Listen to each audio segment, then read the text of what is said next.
there, welcome back. I'm Karen Hall, your host of the Hero Within podcast. I'm passionate about sharing inspiring true stories of unsung heroes who've overcome some of life's most challenging adversities. Come along with me and learn how you too can find hope and healing to return to love.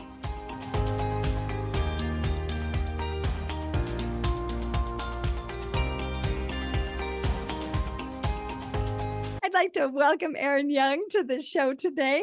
Hi, Karen. Hi. Aaron and I are just having the best conversation, and Aaron is an amazing entrepreneur, and he is a visionary. He is a strategist that helps entrepreneurs with startups, and then he has helped entrepreneurs reach incredible success in monetary ways and in other ways. And he just keeps branching out, and he keeps expanding with many diverse opportunities. And so he has worked with over 100,000 entrepreneurs, and his business is Laughlin USA. And he is just launching his book, Unshackled, which we're going to talk about some more. Yes, Unshackled. Yes, absolutely. Oh my gosh. So I own, like another guy and I own Laughlin, Lee Morgan. We've been business partners since 97. And we bought Laughlin. We were competing with Laughlin. Mr. Laughlin died. They invited us to buy it. We bought it. Lee works there a lot. He's the president. I'm the chairman. So my thing is I've built or bought and fixed over 36 companies that we've built to multimillion-dollar levels and then sold them or merged them. Laughlin now is a conglomeration of itself and 4 other companies that we already owned. And then we just in June launched a new company called Laughlin Black. And we've moved all marketing and sales into Laughlin Black. Laughlin Associates is fulfillment for its 48,000 customers or whatever. We've worked with hundreds of thousands of individuals over Laughlin's lifetime. We're working with a couple thousand new clients a month. I mean, that's a lot. That is a lot. Yeah. I think people would think that was a lot. It's definitely a lot. And then how do you describe yourself with regard to strategy? That was strategic thinking, partner. I always make money because the companies I work with always make money. And then I have a deeper ownership of Laughlin Black Prestige, which is our strategic tax planning firm in Florida, which we've quadrupled since I bought that half the company 18 months ago. And what else? Laughlin Business Credit Advisors, which works with high-level clients who have been bootstrapping their money along, and we show them how to use business credit. These are companies that are already making millions, but they're bootstrapping. And so I do a lot of stuff. I've got a genetics lab in Charlotte, North Carolina, and then we breed horses too. Right. Yeah, I read that. And plus I read that you had built 10 homes and we built lots of homes. Built this house I'm sitting in, we built 22, 23 years ago, and then remodeled it 3 years ago. We've done a lot of stuff like that. Yes. And well, one of the things that I find so fascinating about first of all of your diverse experience is how successful all of these things that you have been involved in. And you're a visionary man. And to first of all, to recognize that a business has the potential to be successful and to help it reach its potential. I see that as such a gift that you possess. And so I'm gonna have you go back in time now and tell me about how did you get the entrepreneurial spirit starting when you were 18 or before you were 18, because when you were 18, you started your first company. I'm sure there was something before you were 18. Can you tell us where did that come from? I think it came out of financial desperation. I grew up with parents who loved me very much. I'm the oldest of 5 children. My mom was really the hard driver, but we grew up in a very conservative, very traditional family where dad was a breadwinner, mom was the homemaker, and they did a good job at their jobs. But my dad was really very in touch with his inner child, and he enjoyed life and he didn't want to be a boss. And so as gifted as he was, as brilliant as he was, offered many promotions and turned them down. And so consequently never made much money and kept a roof over our heads and stuff, but he was always robbing Peter to pay Paul. And I saw that, and I knew for everything I admired about my dad, that was something I didn't want in my life, even as a kid, a little kid, young, like a middle schooler or whatever. So when I was about 14, a guy at church said, "Hey, Aaron, do you know how to paint?" And I said, "Like paint pictures?" He said, "No, paint walls." I said, "I mean, it's not that I've painted like my bedroom." And so he hires me. He was a manager of an apartment complex, and they had to turn the apartments when somebody moved out, and they'd repaint everything. So after school, not every single night, but often during freshman and sophomore year and through the summers, I would go over there and I'd paint and other stuff. Well, when I turned 16, the owner of that building, who owned a bunch of apartment complexes, invited me to come. Well, I don't know if invited, asked me to come over and paint the exterior of his house, which I did. And I got to know him and said to him at one point, so I was making $3.50 an hour, three and a quarter, 3.50, something like that. And this is 1980 we're talking about. So, and I'm 1980, I was 16. And I said to the owner, "I don't know what you pay your managers to turn the apartments, but I would do it for you for $10 an hour and I'll do all your apartments." And he's like, "Great."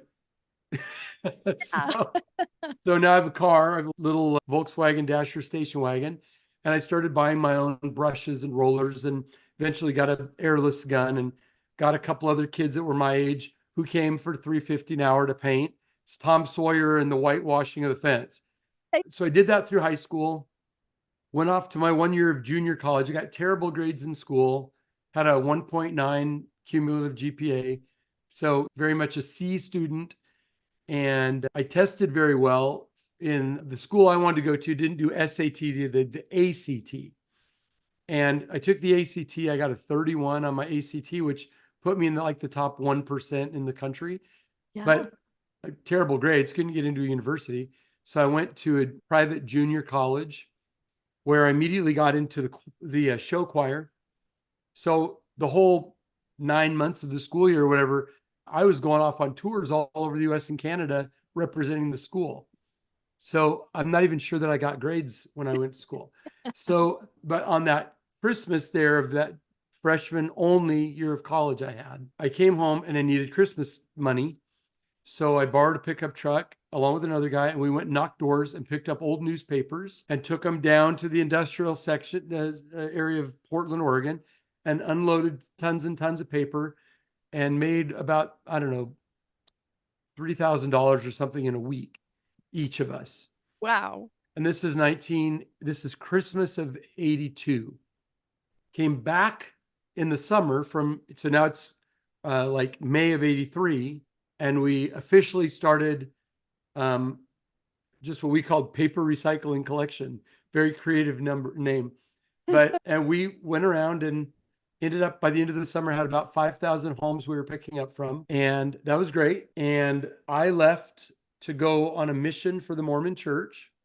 I grew up in the Mormon church and off on a mission for a couple of years, and the business ran every day. And I got a part of the money every day. Right. And it went away.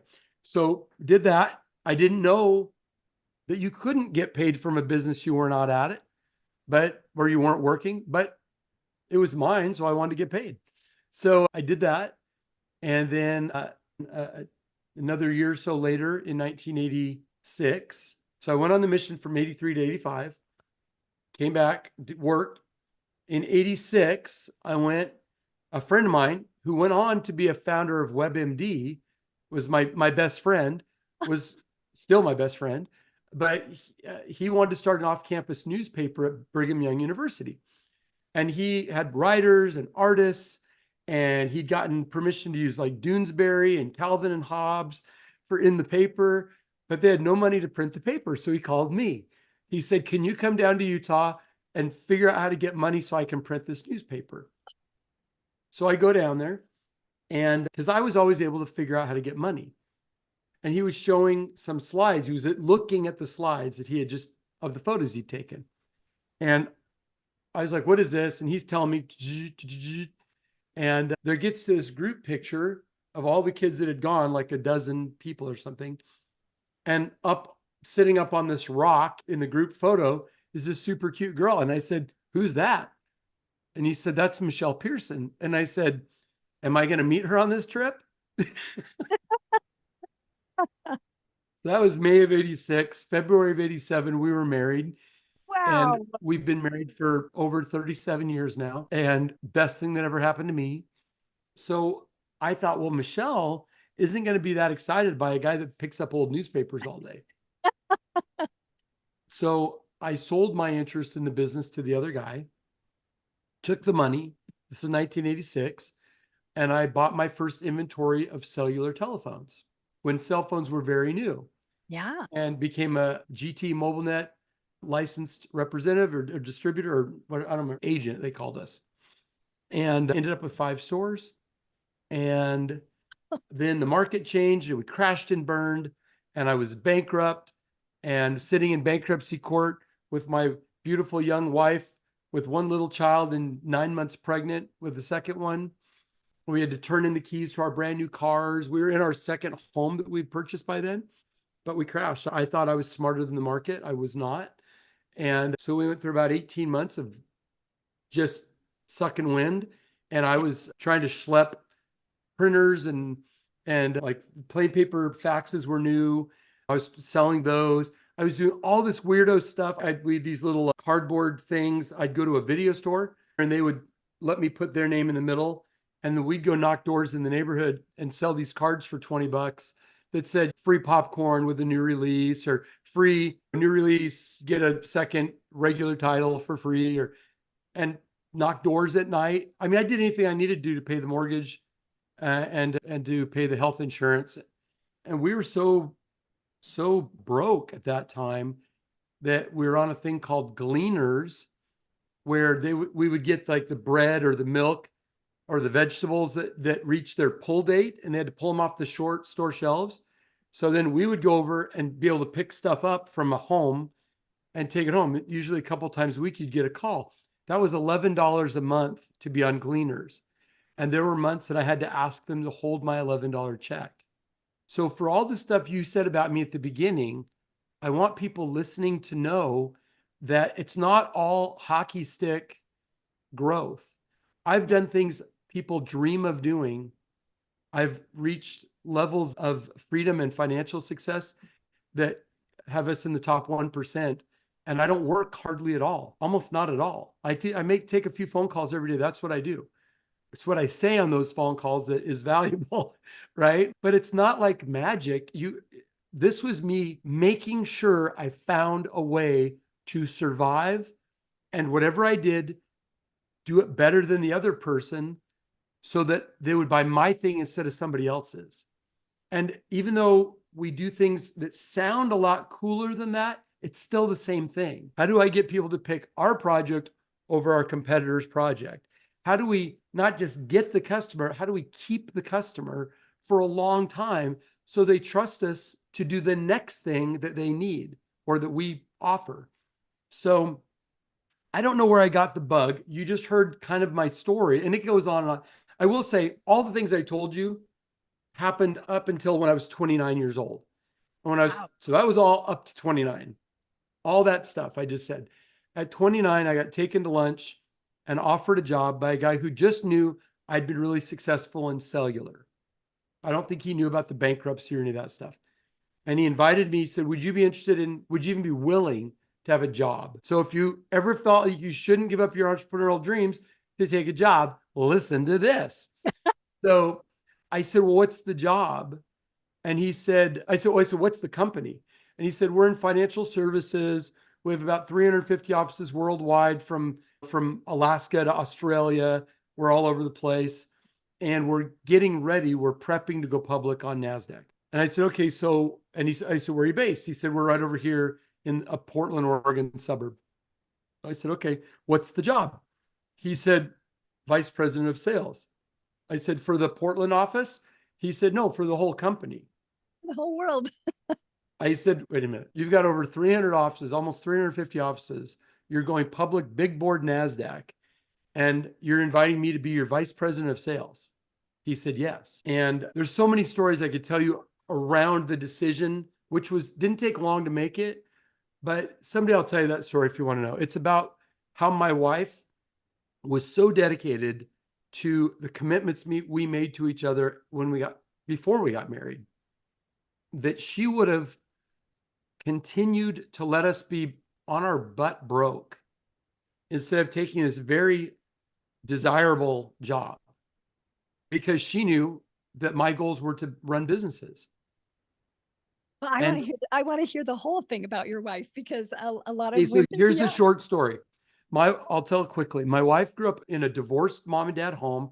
Her mom had issues, mental illness issues, and was young. And so Michelle had an older sister who was born, I think, when my mother-in-law was 16, and my wife was born when her mom was 18. And she was young, divorced, and wanted a life, and was gone. And anyway, there was a lot of other undesirable circumstances around that. yeah, But when we got together, and she was 19 and I was 22 when we got married, okay? 18 and 21 when we met. And when we were falling in love, and it all happened very fast, because I told you we met in May, but we went on our first date in September and got married in February. So it was very quick. yeah. She said, look, here's the deal. I want to be home with our kids. Hmm. I want to be home. And I said, well, I want to be an entrepreneur, and that can be a roller coaster. I don't know what that's going to be. Wow, I'm getting emotional to tell you the story. Anyway, hold on. Okay. So she said, I don't care if we have to live in a cardboard box. I want to be home with the kids. Yeah, I said, done. And we've done that. We've done yeah, that. When I got the job offer that day, I went home and I said, Michelle, let me tell you what happened. And here's the job, and here's the salary, and here's the car allowance, and here's the health insurance, and here's the stock options and stock once they go public, and all this stuff. And she said, yeah, but do you want to do it?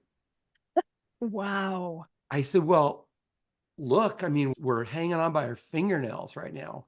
And her car, she had two car seats in the back seat, and we couldn't fix the starter on her little Hyundai.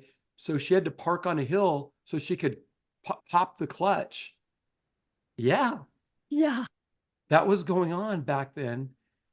And so she's like, well, do you want this? And I said, well, let's think about it. Uh, let's pray about it. And later in the day, I said, I think I've got to do this. And she said, are you sure you feel really good about it? You're sure you're willing to take a job and not continue to pursue stuff? Because I had things going, they just yeah. weren't taken off. I said, yes, I'm sure. I'm going to tell him yes. And she's like, thank you, thank you, thank you. Wow. But I mean, she could very easily have been, well, you better take that job. Or what Right. are you thinking? Or your family needs you to step up, buddy. Quit being a dreamer. Right? She never Yes. did it. And I've noticed that most of the people who are successful over time really do significant things, have a partner that's with them and who backs them up in those hard times. Right. And so I don't know how to overstate the value of having been married to this wildly intelligent, incredibly gifted. Once our youngest kid was in high school, we went on a cruise for our 25th anniversary 10 years ago. No, 12 years ago. Wow. And geez Louise. And I said, well, so this being there when the kids were going to and from is we can sort of see the end of that time period. What do you think you want to do next? Do you want to study more languages, pursue your painting, travel more? Because she's a very curious person. And she said, well, I think I want to be a life coach, but I don't exactly know what that means. I Oh need to my figure out. goodness. But she'd been through a lot of stuff. We'd been through a lot of stuff. Yeah. And I'll just give her a plug. Her company is called Life Mastery. And she is a wildly successful coach with clients all over the place. And she's well paid, and her clients stay with her forever. And she's what most people, unless they go to the next level, which is Mary Morrissey, who is a dear friend of Michelle, says she's my mentor and she's Aaron's buddy. So Mary and I are dear friends, but Mary offered to put Michelle through her training, and then Michelle just blew it up and is considered one of their great success stories, but created her own curriculum. She's done her own TV show now, had a radio show, is in demand all over the place, run retreats around the world, done all kinds of cool stuff. So Michelle's awesome, but we made commitments and we supported each other in our commitments. Yes. And to me, that I was on another podcast called Entrepreneur on Fire a few months ago. Well, it's maybe been a year ago now. And I'd been on before, but John asked me, do you have a business hack that you can share? And I said, yes. I plan a romantic date with my wife every week. And he goes, well, nobody's ever said that before. What is that? Why? And I said, because when everything's good with my marriage, I can do anything. When things are not good, that's all I can think of. So I want to make sure that the most important parts of my life are in great shape. Because then if those things are good, then I have all this free space in my mind to look at other people's stuff, right? Yeah. And or other people's agendas, even if they're in my companies. Because they're never, I mean, my agenda is like, here's the thing I want you to do. And then all these people set about trying to figure out how to do it, right? So I need to be there to be supportive of them as they're figuring stuff out. But I'm not the boss. I'm not the guy driving the day to day. Not at all. Not a bit. I don't go to the office. I don't have a login to our CRM. I do interviews. I write books. I give talks, and I do a weekly meeting where people, all these different companies on Tuesdays, an hour with each one. They tell me what's going on. I give them my feedback on stuff. Then see ya next week. Yeah. That's how I am. That's my life. What's so interesting about when you started to get emotional, I could feel that commitment that you and your wife both made to yourselves and to God was so important to you. And that it related to every decision, every other decision that you made after that. Yeah. Yes. And your commitment to each other, to her to help you accomplish your dreams, you to help her in supporting her to stay home with the children, and then supporting your family to be so successful. Because like you said, so many times as entrepreneurs, we get off in the weeds, we get so focused, we sacrifice our relationships and our family time for the almighty dollar to make that business to work, to turn it around. And yet you're such a powerful example. And I'm sure you have felt the Lord inspire you and guide you through all of those difficult times to be able to have that inspiration. Well, I'll comment on that in 1 second. Let me tell you. So yesterday, now I don't know when this is going to be published, but yesterday I was able to give copies of the new book, which is all about building a company that you can scale, right? That can scale up. And it's my formula I've learned over 40 years and applied many times now. But I wrote this because of what you just said. I want you to hear this. Aaron also wishes to take a moment to thank his children, Adam, Zoe, Max, and Scout, who were his reason for wanting to become unshackled and who many times paid the price for Aaron's business adventures.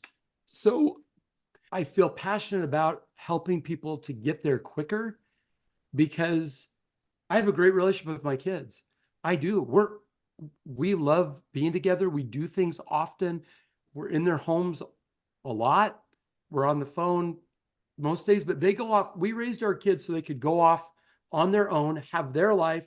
And then when we did come back together, everybody would be able to get along and have fun, but not be like a little hornet's nest of symbiotic relationships. We want everybody to be healthy and individual and pursue their own goals and dreams. But I know that as much as I drove kids to football or dance or scouts or horse shows or whatever I did, My kids will say, Dad, you were with us, but you were on the phone. You were on the phone. You're always on the phone. When they were younger, they resented it a little bit. As adults, they say, I learned so much sitting in the car, listening to you talk about going public with 3 companies, starting this, buying that, negotiating this. I realize now I learned all this stuff sitting in the back seat of the car. By And osmosis almost. so, so the kids have gone on to become successful, all of them in their own right. I believe deep at my core is the parable of the talents, which says the master gave resources, right? Talents, money to 3 individuals and said, go into the markets and make more. And I'm leaving. I'm going into a far country, right? I'm not here to micromanage you. I'm not here to tell you how to do it.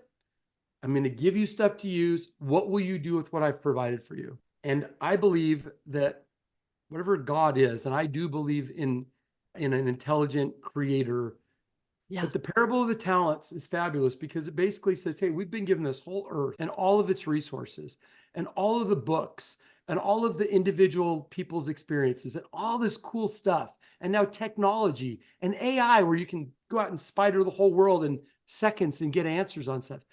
And what will we do with the resources that are provided for us? Will we bury them in the ground because we're afraid to mess up? Or will we go out there and take a shot? And the one that buried in the ground was like, okay, you had your shot.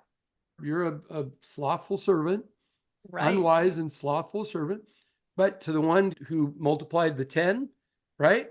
To you, you'll become a master of many things. And what I notice in my career, if I can be so bold as to compare myself to that character in that story, is the more I do and the more things that I learn work and we do more and more of it, the more people come at me and go, can you help me with this and this? And will you be a part of this? And will you be on this board?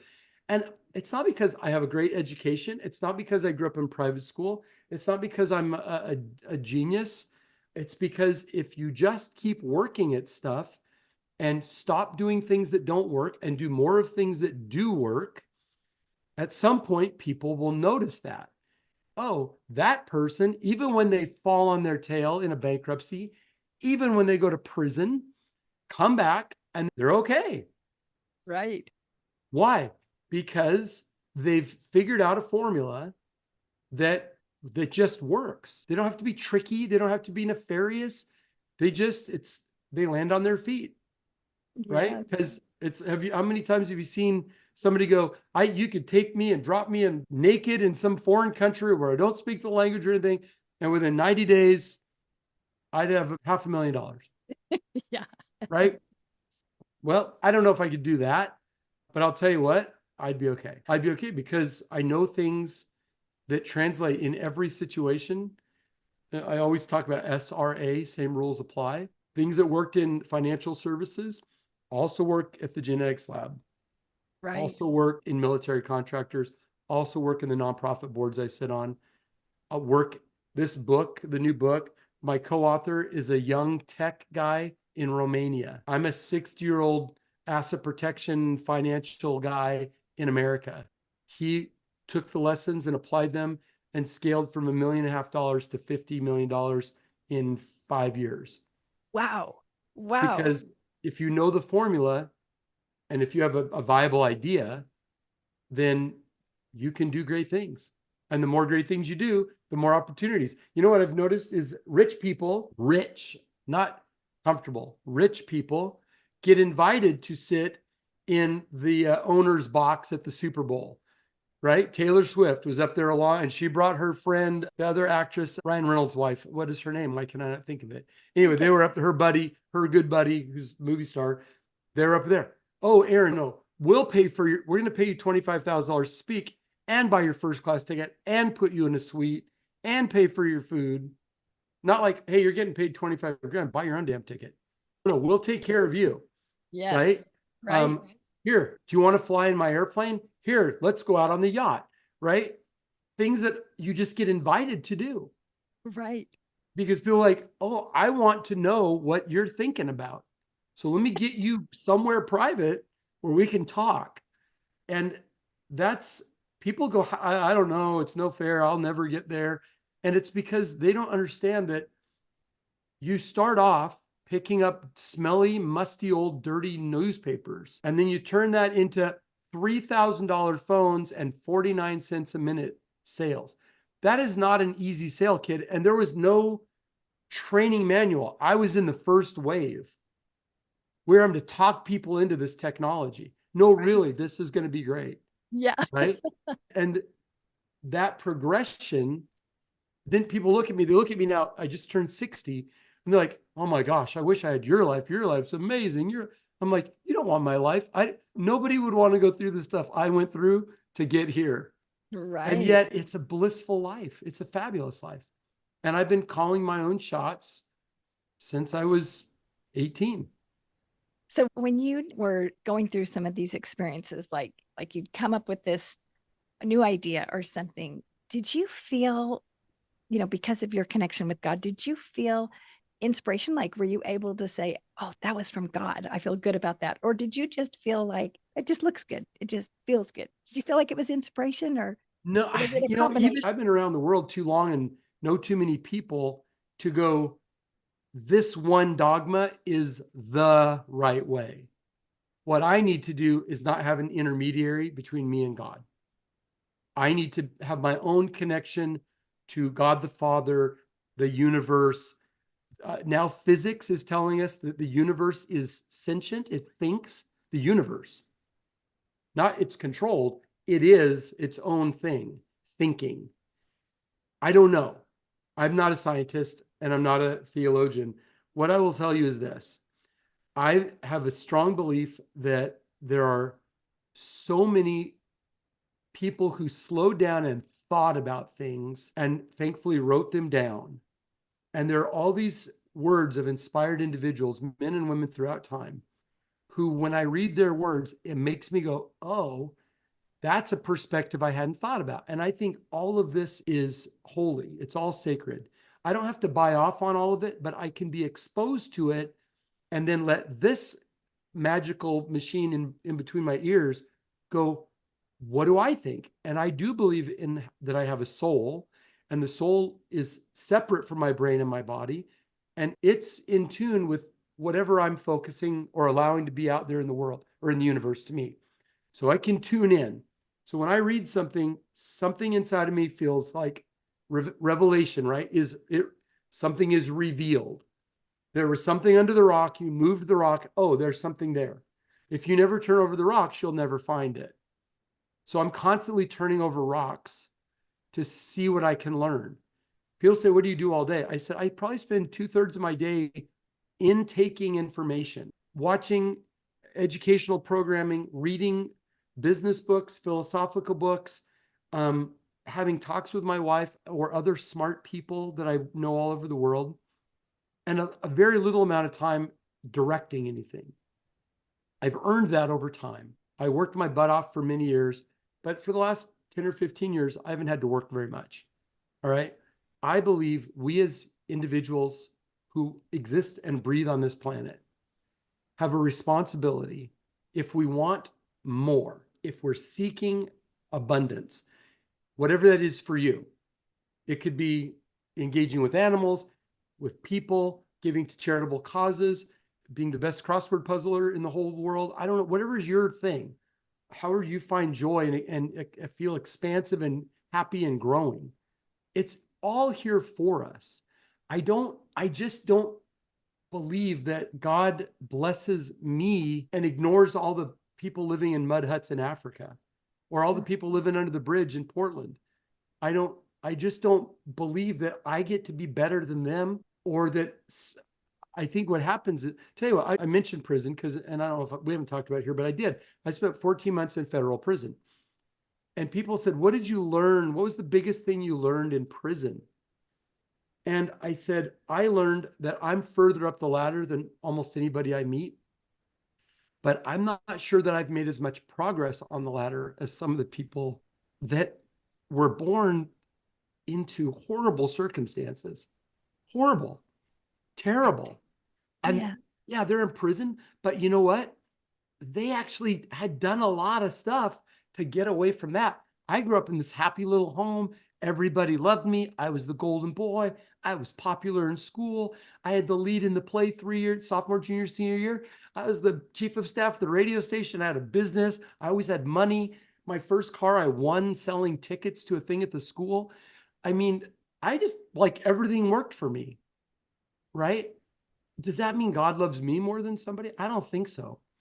I think it's that I've made choices along the way to say there's more here than what meets the eye. And if I look a little harder for it or slow down enough to go, what else could happen? What else is possible? Somebody's going to do it. Why not me? Right. Right. That's why I think people succeed or live that life of quiet desperation where they just feel like I'm stuck in the machine and I can't get out. Well, You what's know, interesting, what you just said, though, is really that parable of the talents, because when you saw those other people in prison and you saw where they had come from, how many talents were they given? And yet you saw what they did with what their talents, yeah, you they know, and weren't burying them. they weren't burying them. And that's such a compassionate way to look at things, because so many times we don't look at where someone came from and where they are now. We just look at where they are right now and we try and compare, and it's not equitable to compare that way. And so that's so compassionate of you to look at things that way. And Well, thank you. It's also unhealthy because exactly. there's a great poem called the Desiderata. And in the Desiderata, it says, never compare yourself to others. You'll become vain and bitter. There will always be those greater and lesser than yourself. Yes. Yes. So don't go, oh, look at those. Just don't do that. Just Right. play your own game, stay in your own lane, do the best you can with what you've got. Don't try to hurt people along the way. And if you do hurt people, apologize and figure out how you can make it up to them. And don't think that winning, I I feel like I'm winning in the game of life. And I have I don't really have any enemies that I'm aware of, right? I've been through hard things, but you know, what does Frank Sinatra say? Regrets. I've had a few, but then again, too few to mention. Right. I did what I had to do and saw it through without exemption, right? That's life. Yeah. That's Well, life. so people that when they look at your book and they say what that book's about, can you tell us a little bit more about the formula that you describe in your book? The Unshackled. So for years, I would get asked to come and do consulting, or I'm not a consultant, but people would say, can you come spend a day with our board of directors or with the CEO? And we'll pay you $25,000 plus your expenses and just come and visit with us for a day. I did that a bunch of times. And for big companies, Procter and Gamble, CoverGirl, Max Factor, WebMD, others. Okay. And I always thought, I mean, I appreciate getting the check, but I don't think we're really making any significant difference in this exchange. Maybe they'll get something good out of it. But then I thought, you know what? I'm going to take all this stuff that I talked to these people about and just say, well, look, I'm not saying this is the way to do it. This is my way to do it. You do this and then this. And I broke it down into 8 steps, and they're pretty hefty steps. But I broke it down into 8 chunks, and I created a course called the Unshackled Owner, which I'm pretty much just promoted to our database, right? Okay, you guys are already trusting us to do this asset protection stuff for you. Here's something that might help you to help your business grow more effectively. Because I knew selfishly, if I kept people in business longer, they would stay clients of ours longer. So I needed to help them be successful. And that's still my personal goal: keep more companies in business for more years, making more money. Because then they'll hire people, buy health insurance, give money to things. I know we need to wrap up. Unshackled is simply the course and how one of my students applied it to dramatically scale their company. We could have done this with a lot of people, but he came to me and said, an engineer in Romania makes $500 a month. They can't afford your $7,500 class. Right. We need a book. Here in Eastern Europe, we need a book. And I said, well, I don't really want to write a book right now. I'm doing all these other things. He said, how about if I co-author it with you? I'll interview you. We'll use all your training, all of your words, and then just how I applied your training. And it'll be in our two voices. And off we went. And we did it. It'll be in bookstores July 9th. It tells the formula of what's the outcome you're seeking. What are your superpowers? Like, what should you focus on? What should you not focus on? Who do you need to surround yourself with? How to build a forward-looking organizational chart. So imagine a baseball roster. You need a pitcher, a catcher, first, second, third base, and so on. You don't have to have hired anybody yet, but you need those positions to be a baseball team. So, okay, we're going to start with the pitcher, right? We hired that person. Okay, now we're moving along. Oh, time to get a catcher. The org chart looking at what does the company need to be as best as we can estimate at the time we ring the bell, we succeed, whatever our vision is. What is that? How do we hire those people and create clear expectations? How do we build scoreboards so that they feel very much in control of how they do their job? And we have very clear and very simple goals that we're measuring them on instead of 1,000 things, like 3 things, so that we never surprise them by going, well, why didn't you do this? No, I've told them what they're being measured on. They've told me how they're going to accomplish it. And we just track it on a scoreboard, right? Building an intentional corporate culture instead of an organic one.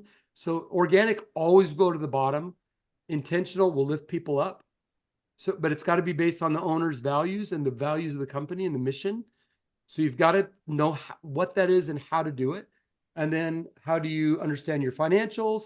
How do you understand your corporate structure? And how do you empower your management team so that you can be as involved or uninvolved as you want? Right.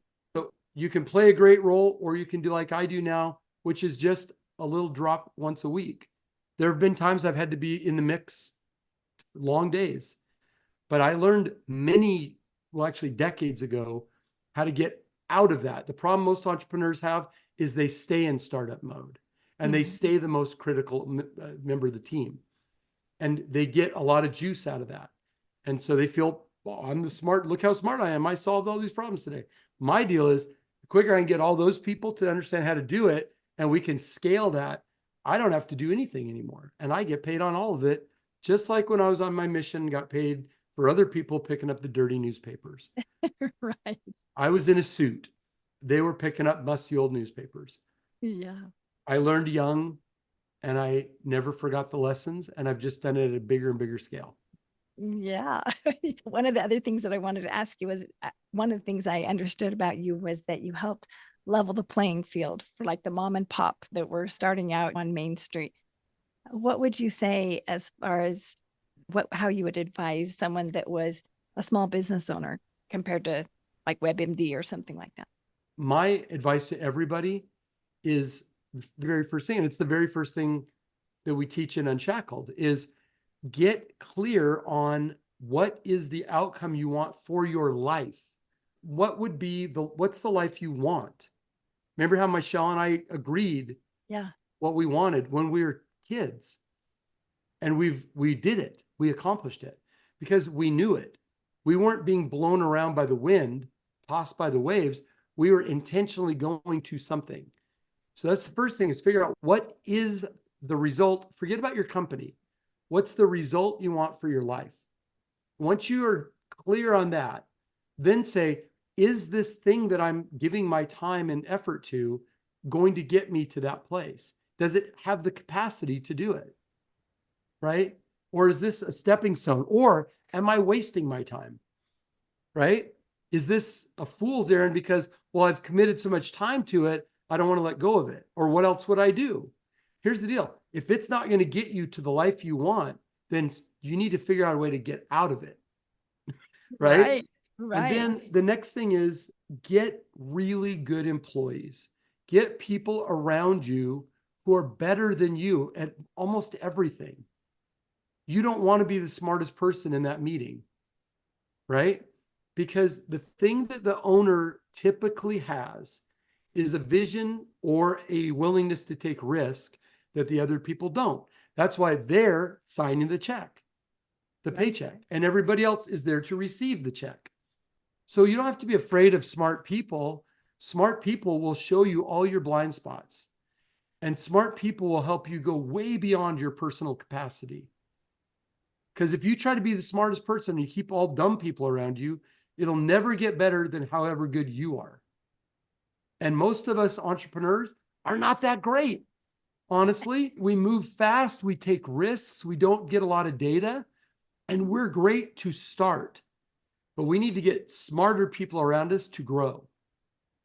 And then if you do that well, and if you follow a formula, including the one that's in the book, you will be able to duplicate that, do it over and over and over. People say, how do you be involved with so many diverse companies? It's like, well, because it's the same thing over and over again. It's just a different product. It's just a different market. It's the same ideas. And people don't understand that. They think, oh, if I go from wound care to private equity, those are different worlds. Well, they're different products and they're different markets. Same thinking, same formula. It's interesting what you're talking about because it all revolves around that bigger picture. What do like I think that what you're saying is what is ultimate success for you and what are your values that are related to that success, which you started with in your life, and then to move forward. And I think what you just said about the entrepreneurs is very interesting about surrounding yourself with that team because you have an abundance mentality to be able to do that. And frankly, it's a very high emotional intelligence to be able to do that because a lot of people feel threatened in those kinds of situations, but you're allowing people to soar and then you all soar together. And so what an abundant mentality. I love what you just said. And I know we need to watch time, but let me just say this. All of us are scared of things that we haven't done before. Everybody's scared of things that they're unfamiliar with. They get nervous about it. Even if they're excited about it, it's still a little trepidatious, right? Right. So you will fear having a bunch of smart people around you until you do it. And you see what works and what pays off. And then you'll never be afraid of it again. The first time you step on an escalator, it seems very scary. A little kid thinks they might get sucked down like the stairs, right? But then you get on it, you go, oh, that's so much better than walking the stairs, unless you're trying to get your heart rate up. But the point is, we're always going to be fearful of things that we're unfamiliar with. Success comes from consistently doing things that are out of your comfort zone and trying, and then you go, oh, I didn't die. Oh, that actually worked really well. Let's do more of that. So yes, people might be intimidated. My encouragement is just try it. It's not going to hurt anything. Just try it. Yes. And I think you'll be surprised at how fast. I just want to keep going. I have all these things in my mind I want to say, but I'm not going to do it. But the point is, you will, as Thoreau said, you'll meet with success unexpected and common hours. When you try something new, when you decide on where you're going, when you get clear and you're living the life you've imagined, and you progress, you're making steps toward it. You're not necessarily there yet. Every step, things get easier. But most people are so terrified of failing or letting go of the thing that they hate, but that's paying some bills or whatever, that they just don't try. And to them, I say, you have your reward.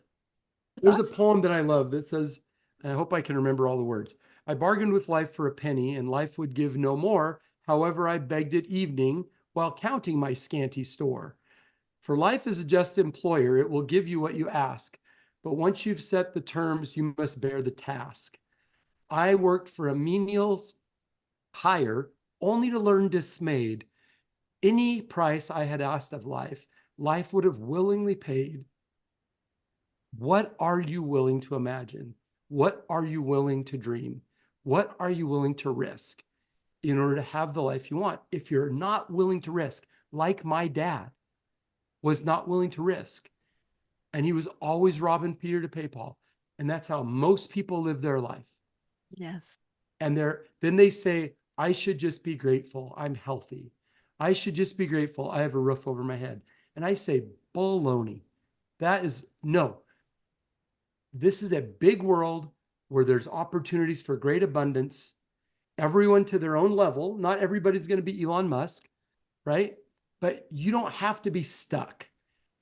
You don't have to be. That's a choice to be stuck. Right. And It's a to choice. that mentality of settling. You don't have to settle.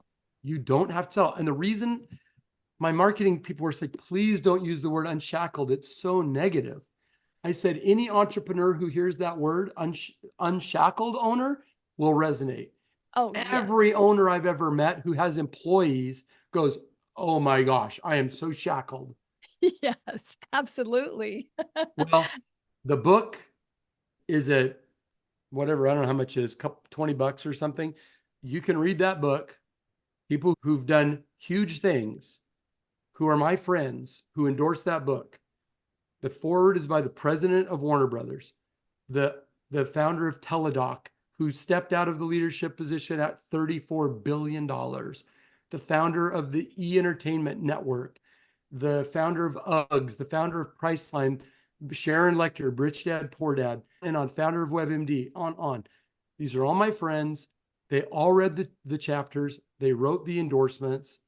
And my best friend, Harvard Business School, WebMD, all those things, said they didn't teach us any of this at Harvard. Wow. Wow. So to that end, spend $20 and get a $250,000 education. This is not theoretical. I've done these things. This is not, and even the publisher said, how did you get all these people to endorse your book? Like, how did you get them to even to talk to you? I said, these are my friends. These are all people I know. I sit on boards with these people. I do business with these people. I go on vacation with these people. These aren't far away bogus deals. These are people I work with all the time. Right. So you don't get there by staying stuck and being afraid.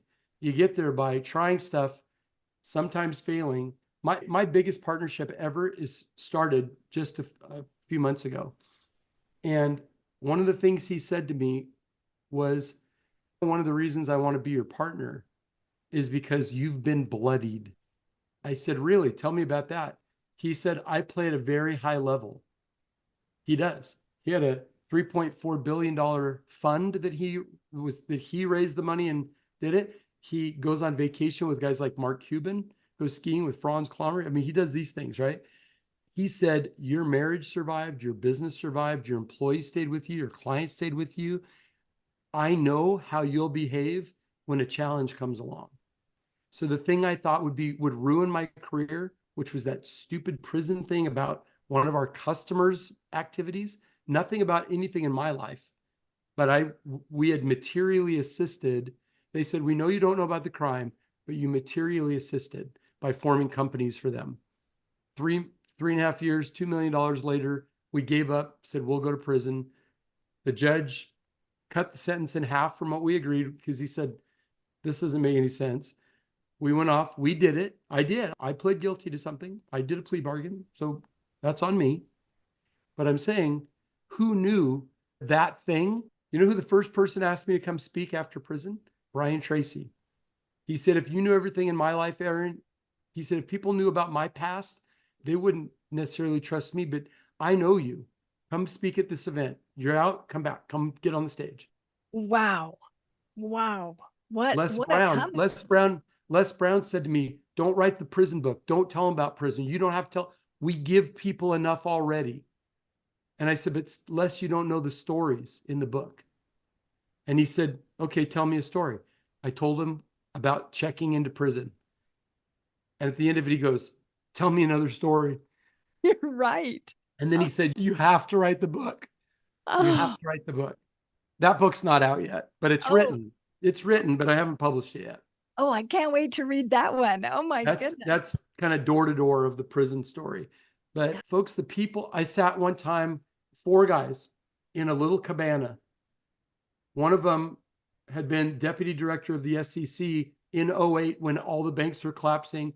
He was one of the people that decided that Lehman Brothers would close and so on.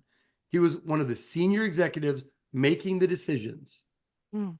Now senior partner at one of the biggest securities law firms in New York.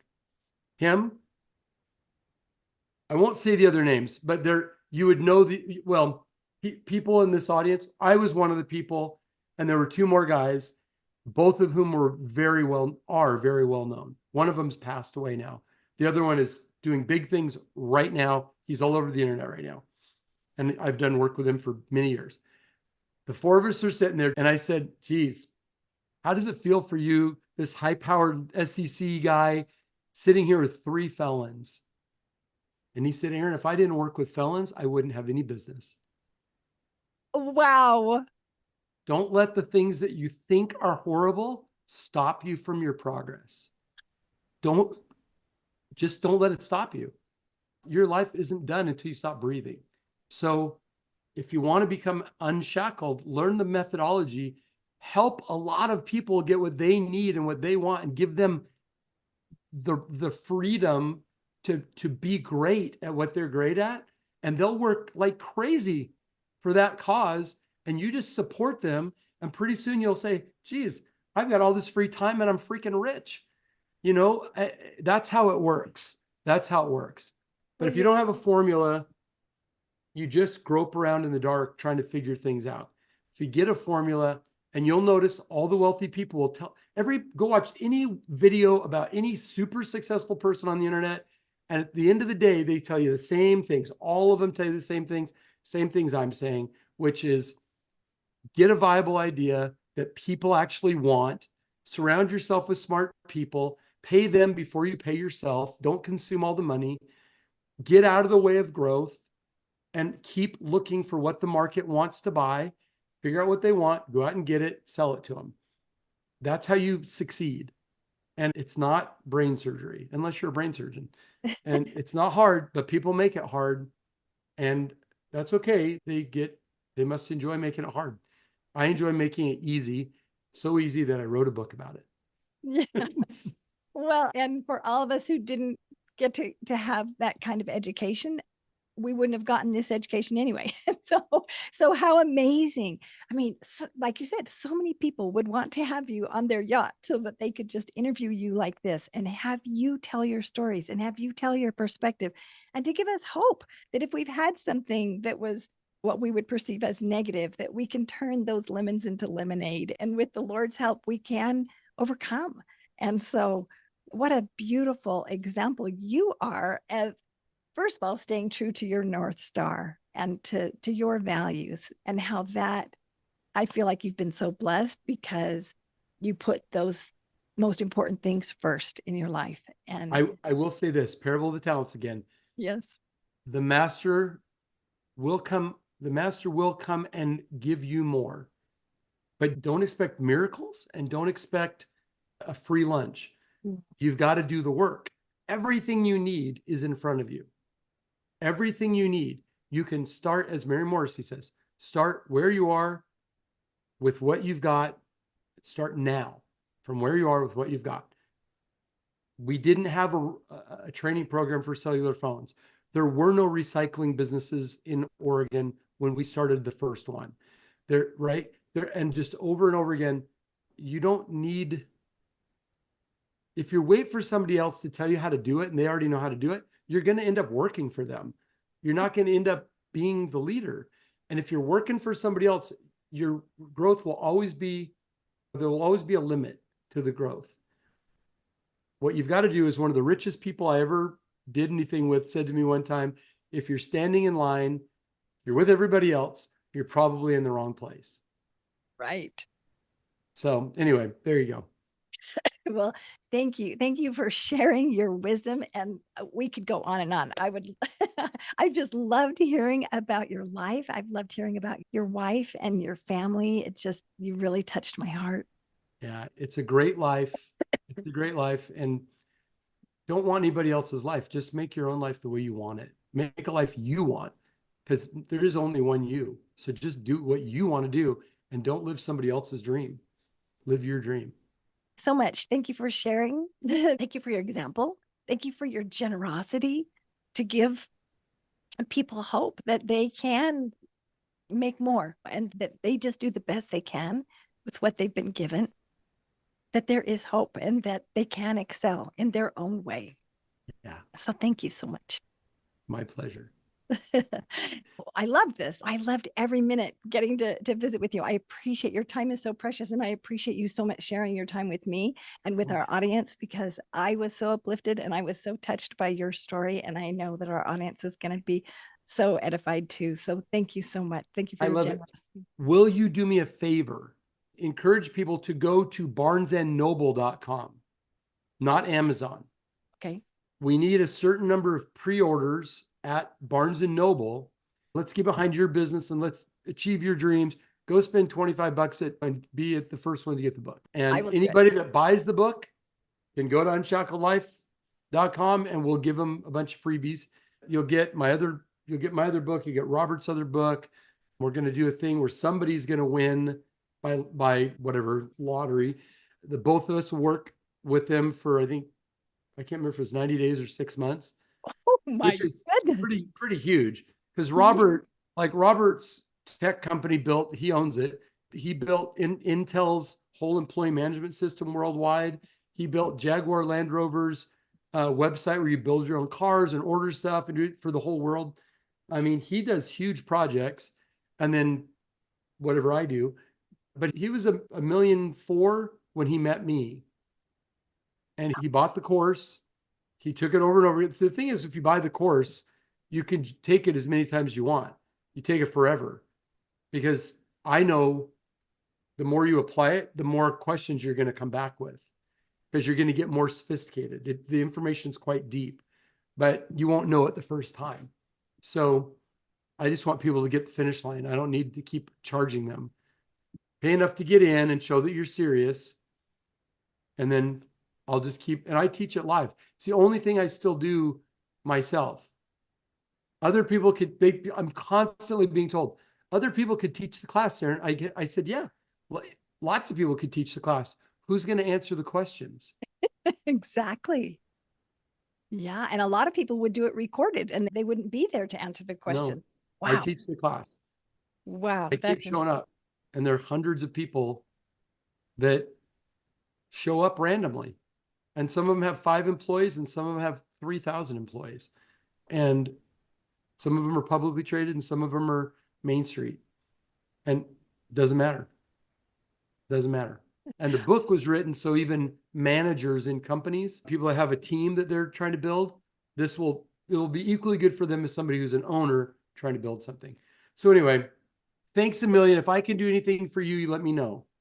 Oh, thank you. So thank you very much. Well, good. We're all going to do this together. All right. Thank you. All And right. give your wife a hug for me. I will. Okay. That'd be great. Thank you so All right. much. Thanks a million. Okay. Bye-bye. You too. Bye.